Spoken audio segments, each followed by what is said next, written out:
এদিন থেকেই কুমারটুলিতে শুরু হচ্ছে বাড়তি কর্মতৎপরতা। একাধিক মৃৎশিল্পী প্রথম রঙের প্রলেপ দেবেন মায়ের মূর্তিতে। বাজার চলতি প্রতিমার রঙে সীসা ভর্তি। একদিকে শিল্পীদের স্বাস্থ্য, অপরদিকে বিসর্জনের পর তা জলে মিশে যাওয়ায় সাধারণ মানুষের স্বাস্থ্যের বিষয়টি বারবার প্রশ্নের মুখে পড়ে। 2024 সালের শুরুতেই গঙ্গা অ্যাকশন কমিটি এবং বিশ্ব স্বাস্থ্য সংস্থা জানিয়ে গভীর উদ্বেগ প্রকাশ করেছে। 1 জুলাই পশ্চিমবঙ্গের রূপকার ডাক্তার বিধানচন্দ্র রায়ের জন্ম এবং মৃত্যু দিবস। তাকে শ্রদ্ধা জানিয়ে পুজোর 100 দিনের কাউন্টডাউন শুরু হচ্ছে একটু অন্যরকমভাবে। সম্পূর্ণ সীসামুক্ত বিশেষ পদ্ধতিতে তৈরি রঙে কাল প্রথম প্রলেপ পড়বে প্রতিমায়। কুমারটুলি প্রাঙ্গণে শুরু হবে সীসামুক্ত প্রতিমা এবং দূষণমুক্ত পুজোর প্রাথমিক সূচনা। আজকে আমাদের প্রচেষ্টা মেঘদূতম ফাউন্ডেশনের, আমি Joydeep Mukherjee, international promoter of Durga Puja since 2010।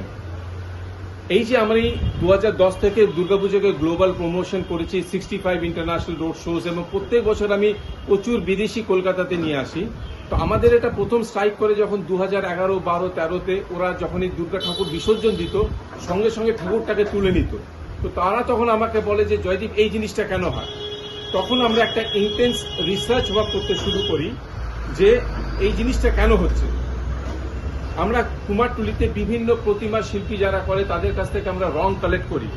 Wrong collect করে আমাদের অনবোর্ড এই প্রজেক্টে ডক্টর দেবব্রত চ্যাটার্জি আছেন, CMRI, উনি সব থেকে বড় সায়েন্টিস্ট, উনি এই প্রজেক্টে আসে।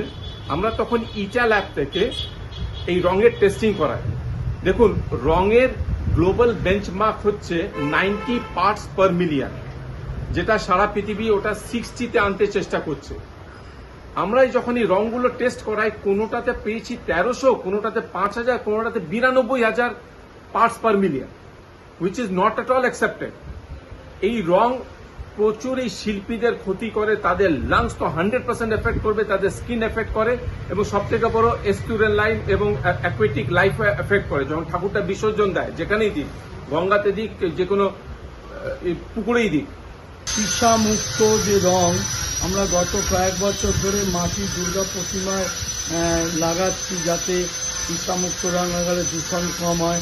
আমরা যে কাজ করি, আমাদেরও স্বাস্থ্যের দিকে নজর রেখে সীসামুক্ত রং লাগানোর জন্য আমরা কাস্টমারকে আবেদন করি। কিছু কিছু কাস্টমার তারা মেনে নেয়, সেগুলো লাগানো হচ্ছে। এখনও পুরোপুরি আমরা 100% সীসামুক্ত রং লাগাতে পারছি না। আমাদের একটা প্রচারের প্রয়োজন আছে।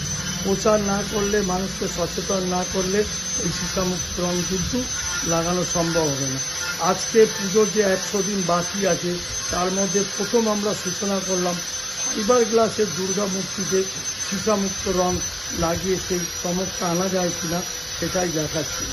মেঘদূতম ফাউন্ডেশন আমাদের সহযোগিতা করেছেন, জয়দীপ মুখার্জি এবং ওনার মিসেস লেড ফ্রি, মানে সীসামুক্ত ইয়েলো কালারটা আমরা ফাইবার গ্লাসের দুর্গায় আজকে পরীক্ষা করলাম। আগামী দিন হয়তো আমরা লেড ফ্রি রং লাগাতে পারব।